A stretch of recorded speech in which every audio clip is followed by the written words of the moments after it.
A businessman once booked a lunch with me, and I charged him $1 million more for it. He kind of said what he wanted. Usually, a businessman wants to talk about the business model, and is doing more or less what we're doing here on this podcast. I'll send the bill later. Okay?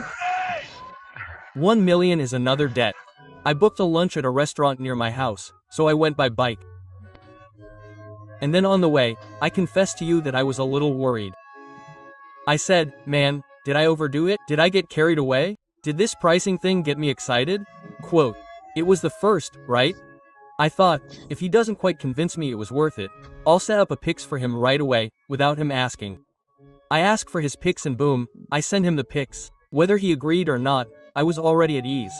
Because, in my way of working, if I don't give I'd rather not do the work. And in the middle of lunch, I spent the first hour, it was 2 hours of lunch, the first hour just listening to his business, just listening to everything about his business. And I tell you, right, Igor, things are very repetitive, you know? There's a lot of new stuff, you know? Usually, the error is in the sales, or in management, or in the tax planning, or in the business model, or in the technology. And in his case, it was in the tax part, because in Brazil's tax madhouse, in the country's tax madhouse, you have to have good tax planning.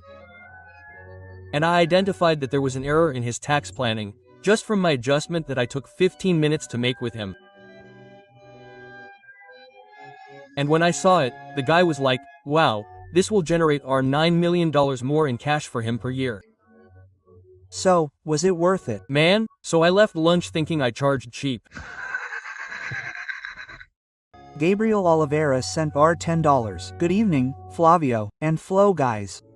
What's the best way to price a service without basing it on the competition? Man, you know what I think is really cheap, man? That I do lunches for $1 million more and questions for $10. I think that's cool, right, man? Stop accepting it, a div and Flo, my brother. No, not at all. No, not at all.